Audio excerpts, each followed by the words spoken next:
안녕하십니까. 이번 강의에서는 농어촌학생 특별 전형에 대해 안내드리도록 하겠습니다.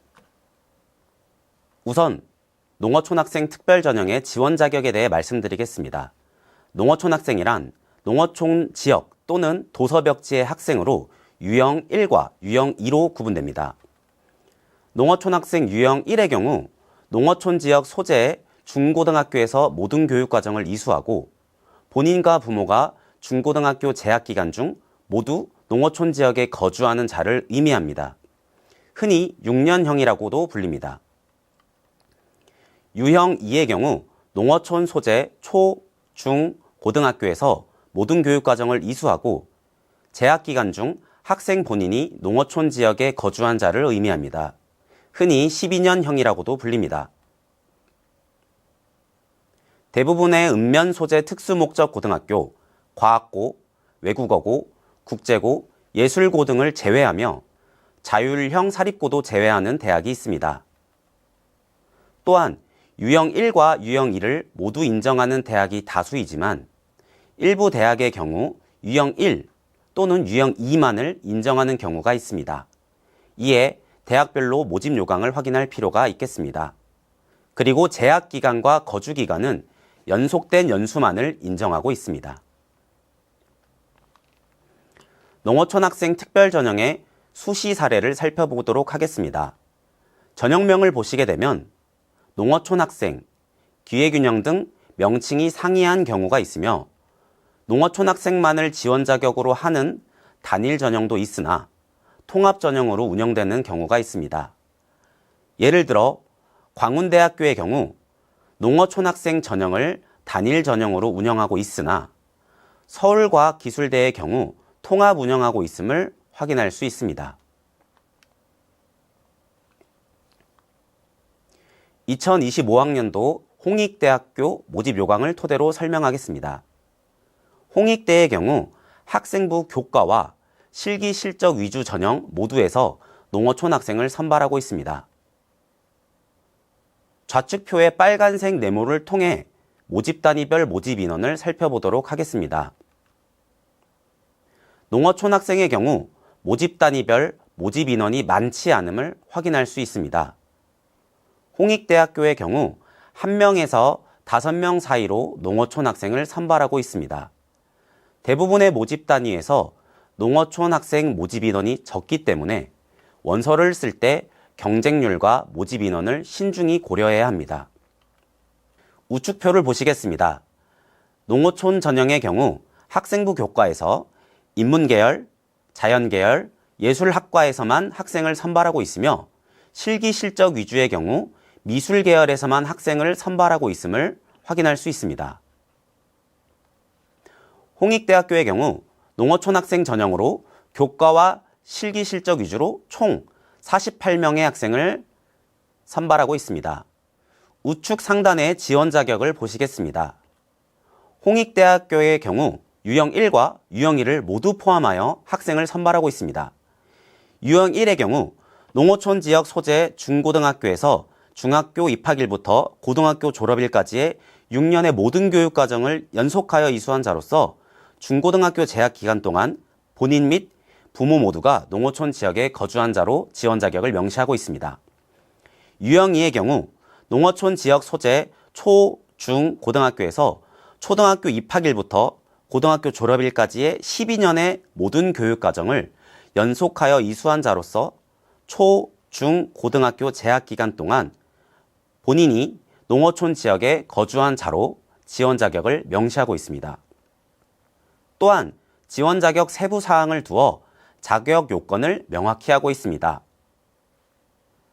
동그라미 2번을 보시게 되면 외국고등학교, 특수목적 고등학교 등 출신자는 해당 전형에 지원할 수 없습니다. 5번을 보시게 되면 지원자의 부모가 이혼하거나 사망한 경우의 지원 자격을 명시하고 있습니다. 이에 해당하는 학생들은 지원 자격을 꼼꼼히 확인해야 할 필요가 있겠습니다. 홍익대학교를 기준으로 농어촌 학생 특별전형 제출 서류를 확인해 보겠습니다. 우선 좌측 상단에 유형 1을 먼저 보겠습니다. 유형 1의 제출 서류를 보시게 되면 지원 자격 확인서, 가족관계 증명서, 부, 모, 지원자의 주민등록 초본, 중학교 생활기록부를 요구하고 있습니다. 유형 1은 6년형으로 학생뿐만 아니라 부, 모의 거주지와 거주기간을 확인하기 때문에 가족관계 증명서와 부, 모, 지원자의 주민등록 초본을 요구하고 있습니다. 또한 중고등학교의 학교 생활을 증명해야 하기 때문에 중학교 학교 생활 기록부를 발급받아야 합니다. 중학교 생활 기록부는 모든 학교의 행정실에서 받을 수 있기 때문에 본인이 다니는 학교 행정실에서 발급받으면 되겠습니다. 다음으로 우측 상단에 유형 2에 해당하는 경우를 살펴보도록 하겠습니다. 유형 2의 경우 12년형으로 학생 본인의 거주지, 거주기간을 확인하기 때문에 지원자의 주민등록 초본만을 요구하고 있음을 알 수 있습니다. 또한 초등학교, 중학교 생활을 증빙해야 하기 때문에 초등학교, 중학교 학교 생활 기록부를 요구하고 있습니다. 마지막으로 좌측 하단부에 해당자 추가 제출 서류를 살펴보도록 하겠습니다.